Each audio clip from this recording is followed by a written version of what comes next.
This is Worm Farmer George with his worm farm update. As you may remember, I showed you how to cool your worms during the summer. When it gets up to 90, which is 90 outside right now, I switch out between this bottle and a couple of these small bottles. That's all it takes, just to cool it down a little bit. And you'll see that under here there's a few worms. But in this next layer, I made up a new bed on Tuesday. And I'm pulling the worms from the bottom layers because I'm ready to harvest. So I'm going to harvest this bottom layer here in just a second.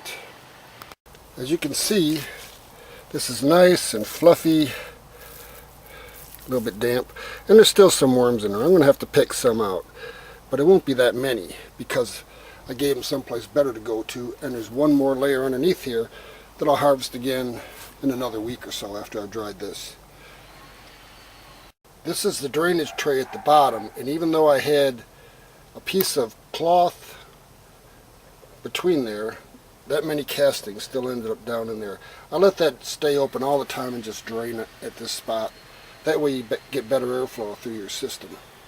So now I put the box with the new bedding at the bottom, and then I'm going to put this one that's almost ready above that and leave the top off for a while to get the worms to dive down.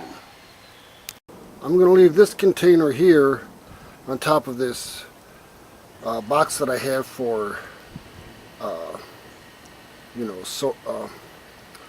sifting the castings when they're dry, and just let it dry for a little while. I'll probably come out later and pick some worms out of there, but there's not that many left in there right now. I just need to let it dry a bit so I can spot the worm eggs and put them back into the mixture. I have a similar situation in the secondary bin because I keep them going about the same rate. So this is a bottle I need to switch out. That's just an old tray, but see how it gets covered on the bottom? They hang up there when it's hot and trying to get near the cool of the water.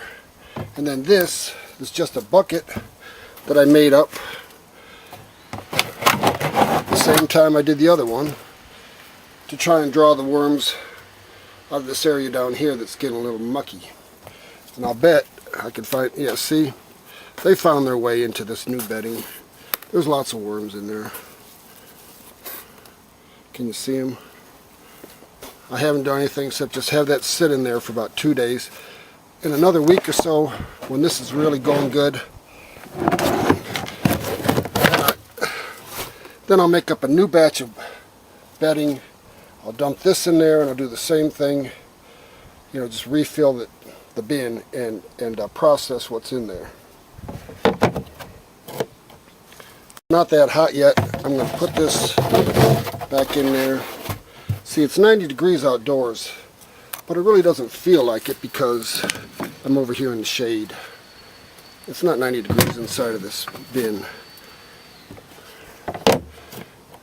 And so that concludes another episode of Worm Farmer George. I'm pretty amazed. It's been nearly a year now since I started this, and I have actually processed a large amount of castings.